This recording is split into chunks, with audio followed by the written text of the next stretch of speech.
নমস্কার, আপনাদের সকলকে স্বাগত জানাই চ্যানেল রূপা মুখার্জিতে। জয় কৃষ্ণকালী মায়ের, জয় কৃষ্ণকালী মায়ের আশীর্বাদ আমাদের সকলের ওপর সমানভাবে বর্ষিত হোক।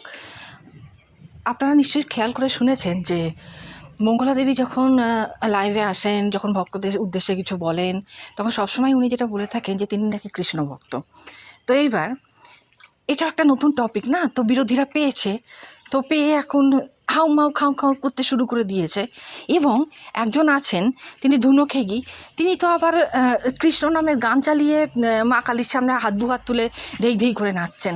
তো যাই হোক, ওনার কিছু মনে হয়েছে যে কৃষ্ণ নাম করে যদি মঙ্গলা দেবী কৃষ্ণকালী মাকে পেয়ে থাকেন, তাহলে তিনিও হয়তো দুহাত তুলে ধেই ধেই করে নেচে কিছু পাবেন টাবেন, মানে কিছু ইহজাগতিক টাকা পয়সা, বুঝতেই পারছেন। যাই হোক, যে যেভাবে মানে ভগবানকে দেখেন, তো ভগবানকে দেখারও তো চোখ থাকা দরকার, মানসিকতা থাকা দরকার। যে যা ভালো বুঝছেন করছেন, সবটাই তো ভিউজের খেলা, সবটাই তো মনিটাইজেশনের জন্য। যা হোক, তো মঙ্গলাদেবী বলে থাকেন যে তিনি শ্রীকৃষ্ণের ভক্ত, তিনি শ্রীকৃষ্ণ, অর্থাৎ শ্রীকৃষ্ণকে তিনি গোপাল রূপে দেখেন।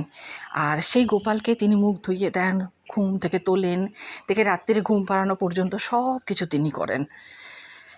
আর তার অর্থ এই যে তার কি ভালোবাসা কমে গেছে মা কালীর প্রতি? না, তার ভালোবাসা মা কালীর প্রতি এক টুকরোও কমেনি, বরং দিনে দিনে বৃদ্ধি পেয়েছে। তিনি মাকে ছোট শিশুরূপেই দেখেন, এবং ছোট শিশুরূপেই বিভিন্ন ভক্তরাও দেখেন। তাই কখনো মাকে জামা দিয়ে যান, কখনো স্কুল ড্রেস দিয়ে যান, তো এরকম নানা ধরনের করেন। তো কথায় কথায় তিনি বলেছেন যে তিনি কৃষ্ণ ভক্ত হতে পারেন, কিন্তু কৃষ্ণকালী মায়ের প্রতি তার অজস্র টান আছে, যে টান ভাষায় ব্যক্ত করা সম্ভব নয়।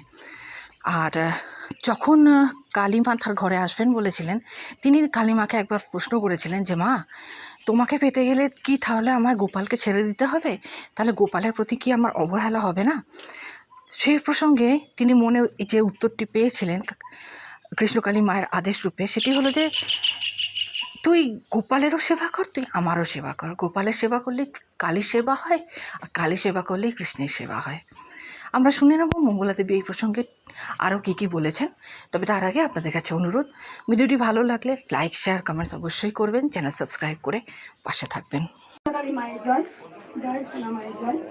আমি কিছু কথা বলি ভক্তদের, দেখো আমি কালী পুজো করতে পারি, কিন্তু আমি কিন্তু আসল গোবিন্দকে কানাইকে জানি না। ওরা হয়তো মা ছিলাম জন্মান্তরে, হয়তো কলিযুগে আবার এসেছি আমি।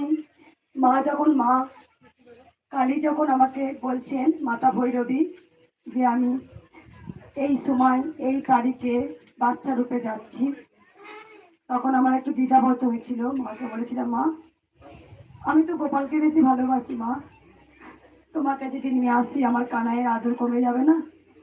আমার নন্দলালের আদর কমে যাবে না? তাই বিশেষ করে আমার মনে হয় আমি হয়তো গোবিন্দর মা যশোদা বা মা জানকী ছিলাম, হয়তো যশোদা দেবকী। আমার মনে হয় কেন আমার কি টান ওর প্রতি, ও কি খেলো খেলো না। তাই দেখো আজকে না আমি সোনামাকে পুজো করছি, আর আমি না আমার স্বামীকে বলছি, জানো কে বলে ভগবান নেই, কে বলে ভগবান খায় না, কে বলে ভগবান ঘুমায় না। তাহলে আমি একটা কাজ করি, আমি না এই গানটা শুনবো। আমি হঠাৎ করে বলছি, জিজ্ঞেস করে দেখো ওকে, আমার না এই গানটা খুব শুনতে ইচ্ছা করছে। আমার না এখানে আসতে ইচ্ছা করছে না, বিশেষ করে আমি জানি ভক্তরা দাঁড়িয়ে আছে। আমি ভাবে ডুবে গেছি। যখন সে ভাবে ডুবে যায় না, তার কিছু হুঁশ জ্ঞান আর থাকে না। আমি মোবাইলে সার্চ করলাম, গানটা চালালাম, বিভোর হয়ে নিজে নিজেই দোল দোল করছি। আর দেখো ভাবছি, আচ্ছা কানাই, তোকে আমরা এত যত্ন করি না, তোর চরণ কেন ধুয়ে দিই না? যার জন্য সবটাই আমি, তবু তোমায় কেন ভালোবাসি না কানাই? আমরা কেন তোমাকে ছেড়ে চলে গেছি? যাই হোক, দেখলে আজকে যে কানাই আসছে, আমাকে ইঙ্গিত দিয়ে দিয়েছে আমি আসছি মা তোমার কাছে, আমি আসছি। তাই সেম এই যেরকম করে দাঁড়িয়ে আছে না, বিশ্বাস করো আমি কলতলায় বাসন মাজি, আমি যখন ভাত খেতাম ওকেও খাওয়াতাম, আমি খেতাম ভাবেতে। কানাই তুই খা, আমি খাচ্ছি। আচ্ছা কানাই তুই সন্ধ্যা খেতে ভালোবাসিস?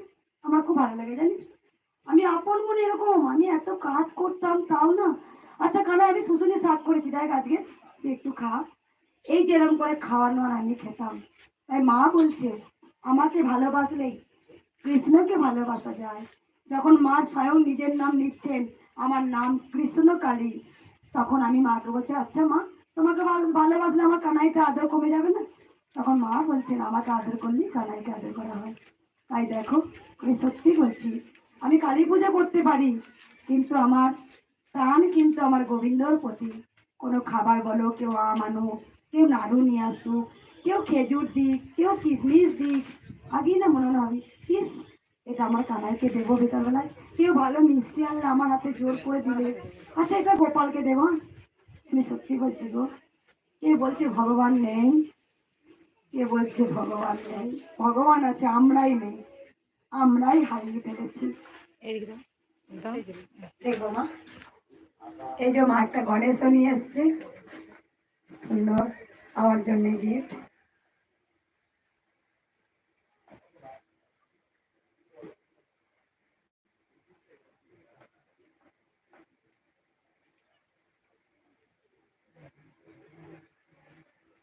একদম সবাই একটু বলবেন জয় কৃষ্ণ কালী মায়ের জয়। বিভৎস লাইন পড়েছে, ছাতা দেখি বুঝতে পারছেন ঘুরে গেছেন। আমি জানি প্রত্যেকটা ভক্তর খুব কষ্ট হচ্ছে, আমি বুঝতে পারছি, প্রচুর লাইন পড়েছে। সবাই আমার কথা শুনতে পাচ্ছেন? দূরে যারা আছেন সবাই এদিকে নিয়ে এসো, একবার উনি আবার এসো। আর মা গণেশ এনেছে আমার জন্য, আমি জানি না এর কতটা প্রতি টান। দেখো ভগবান সবাই এক এবং অদ্বিতীয়, কিন্তু আমার গণেশ দেখো দিচ্ছে, আমার কিন্তু অতটা আনন্দ নেই। আমি কাকে পেয়ে আমার ভেতর থেকে যে আনন্দে একটা চোখের জল বেরিয়ে এলো, একটু ফ্যানটা অফ করে দাও, যে চোখের জল আমার অন্তর দিয়ে বেরিয়ে এলো আমার গোবিন্দকে পেয়ে। কিন্তু অনেকজন অনেক দামি দামি শাড়ি দেয়, আমি তার থেকে চোখ দিই না। কে কি দিয়ে গেল, কে কি দিল, আমি কোনোদিন চোখ দিই না। কারণ এই যে গোবিন্দ এসছেন আমার অন্তরে আনন্দে আজকে চোখের জল। কি করে মিল হতে পারে? আমি বাড়িতে বলছি ওই গানটা শুনবো, আর এখানে মন্দিরে এসে আমি এত সুন্দর একটা উপহার পেলাম। আমি কৃষ্ণকে পেলাম, আমি গোবিন্দকে পেলাম, আমি কানাইকে পেলাম, আমি রামলালাকে পেলাম, আমি মধুসূদনকে পেলাম, আমি গোবিন্দকে পেলাম। তাই তিনি সব, তার জন্য যদি না কাঁদতে পারি, আমাদের সব কান্না কিন্তু বৃথা। রোগ জ্বালা, টাকা পয়সা, শাড়ি বাড়ি গাড়ি, আমার নাম যশ, যদি তার জন্য না কাঁদতে পারি তাহলে সবটাই বৃথা। আমরা সবাই কাঁদি আমাদের নিজেদের জন্য, আমরা কেউ গোবিন্দের জন্য কাঁদি না। মা থালা কেন, কার উপকার হয়েছে মা একটু শুনবো, শুনবো মা, বলো মা। আমি যাবো এখানে, কেউ প্রণাম করো না আমাকে, সবাই গোবিন্দকে প্রণাম করবে, ঠিক আছে মা? আমাকে কেউ প্রণাম করবে না, সবাই কৃষ্ণ কালীকে প্রণাম করুন। যিনি কৃষ্ণ তিনিই কালী। আমার প্রণাম নিতে কেউ আপনারা মানসিক করেন মঙ্গলা মায়ের চরণ ধোয়াবো, আমি সেগুলো নিতে পারি না, তোমরা জোর করো আমাকে। দেখো একটা জিনিস বলি, কেউ আমাকে নয়, মাকে প্রণাম করো। ভোগ হচ্ছে মা, কোথা থেকে এসছো মা? কাল্লা থেকে এসছো।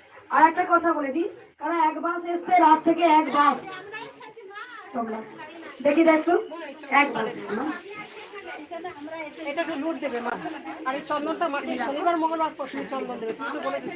এক বাস কত থেকে আসছো? খড়গপুর থেকে